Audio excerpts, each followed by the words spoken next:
Hello, making a video at sunset, and I know that Paul is gonna walk past me, so that's why I have the computer directed at the wall.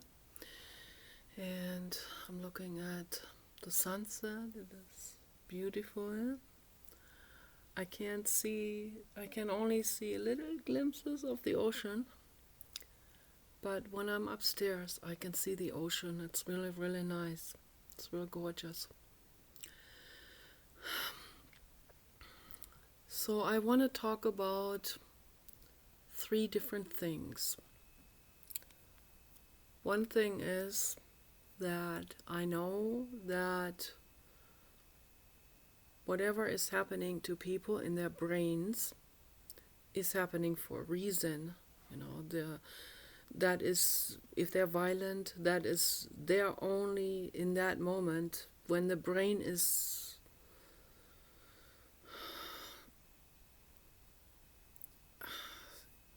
specific brain formation. It's genetic also.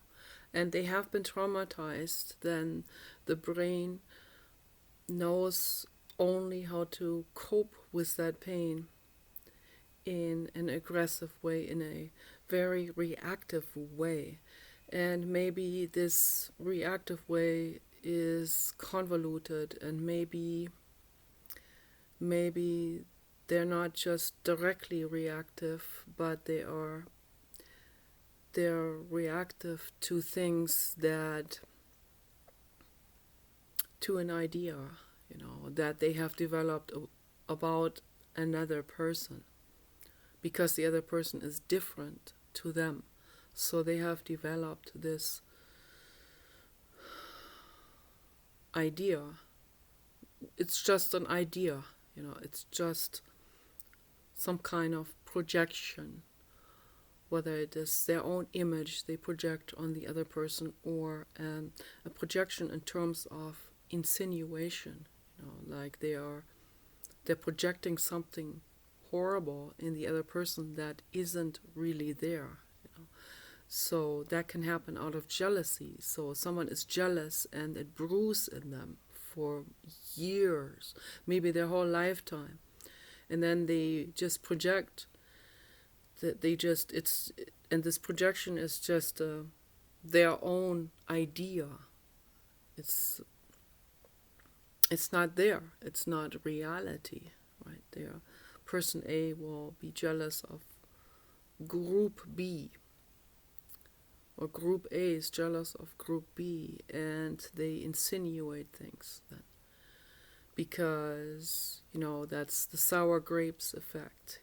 If the grapes hang too high, then the person says, oh, they're probably just sour anyway, so why should I go through the trouble to climb up that tree to get the grapes? I don't know how high those vines grow, but that's just a metaphor. So in the same way, Group A is jealous of Group B, or Group B is jealous of Group A, or of Group C or D, or whatever. This is just a schematical example of what's happening in the world. And so they project, they insinuate, they just imagine that this other group, or that everyone is the same in that other group, that they are out to get them, that they walk on them like a rug, and it just escalates, right? It escalates and escalates.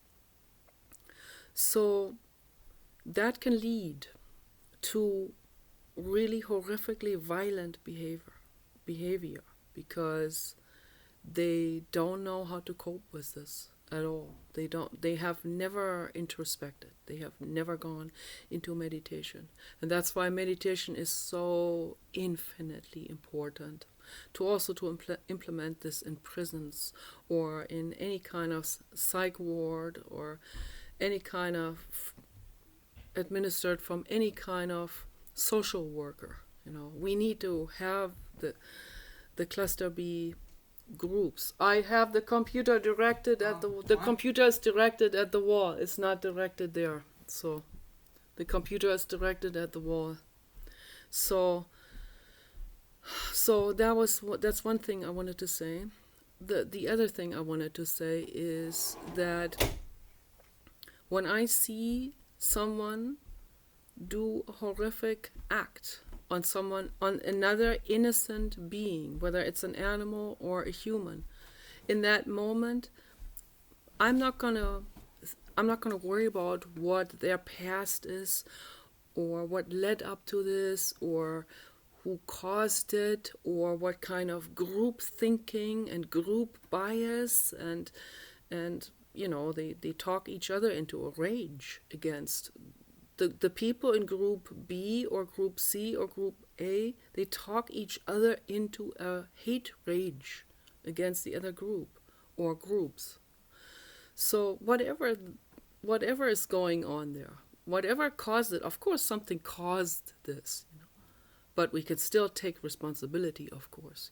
We must, because we have to coexist here on this planet. You have to take charge of your life. You cannot blame it on other people anymore.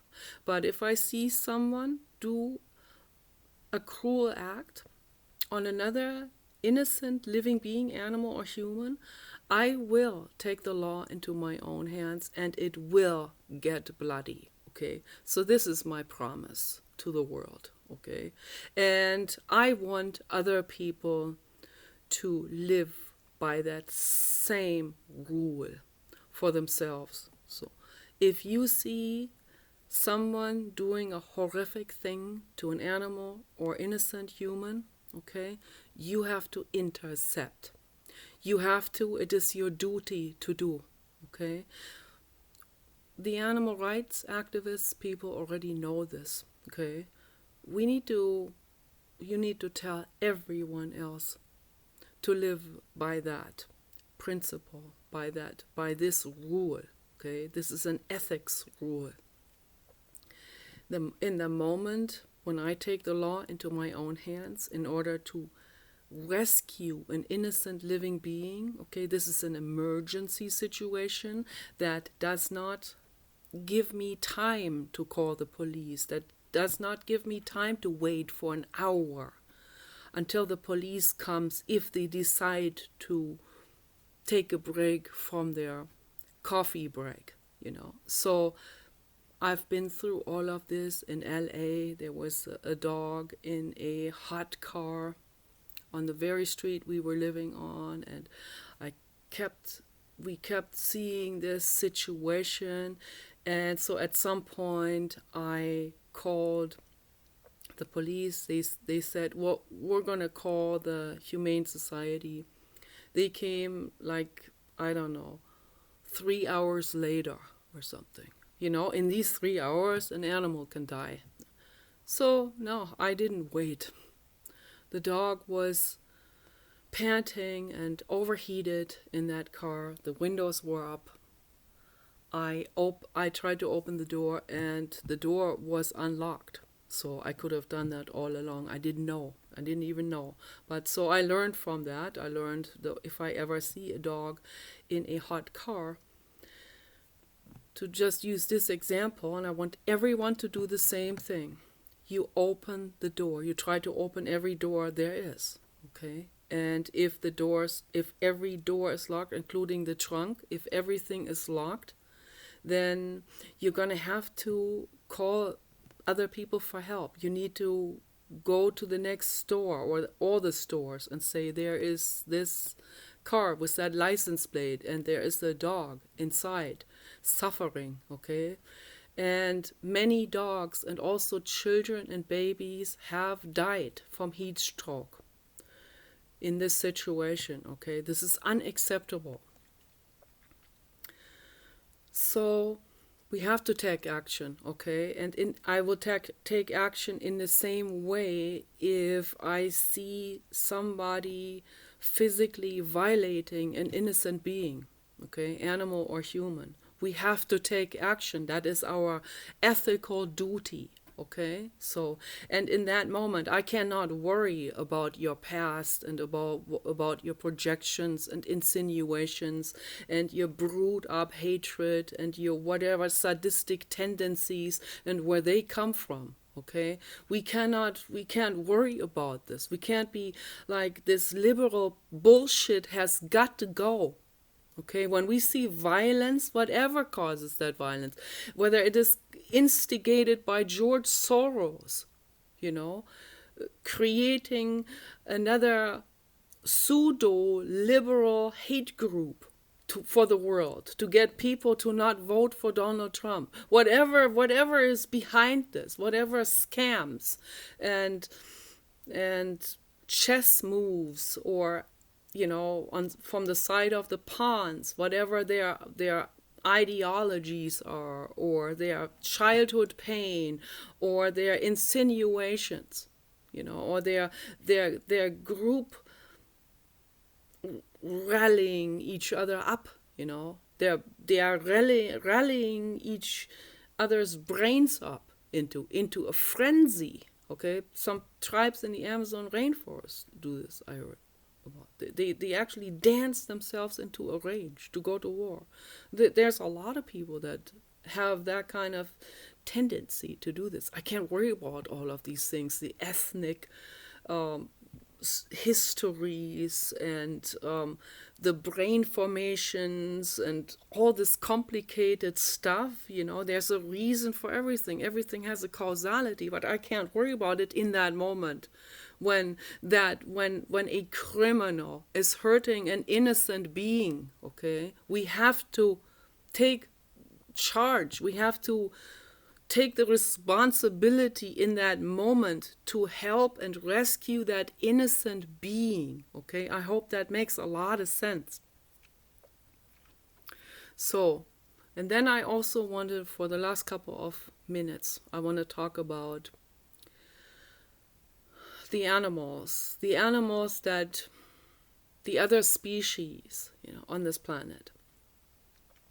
There are, I don't know, millions and millions and millions of other species other than the human. Okay, the human is just one ape out of many. Okay, but they always think in a human-centered way. They always think like they are the most important or something. So they are definitely not. They're very destructive. So what I learned from the animals, they teach me a lot. They speak without words. They speak in action. They speak in energy. They speak in energetic vibration. When I go over to the horses, I learn a lot. And it is much easier for me to give myself all the way 100% like the Aborigines, what they do when they make themselves invisible. So that has impressed me so much. That makes so much sense. Marlo Morgan, by the way, Dr. Marlo Morgan from the United States, she saved my life with her book about the Aborigines, about her journey with the Aborigines into the desert, and what she learned from them, that they used to always make themselves invisible, but what that really means is they tuned out of the vibration of their opponent. They tuned out of the vibration of their opponent to the point, those were settlers in the 1800s. The settlers from Europe, they invaded all other continents during that era, around 1850. They invaded here, they invaded in Australia and in Oceania and all kinds of places. And the Aborigines knew how to completely tune themselves out of their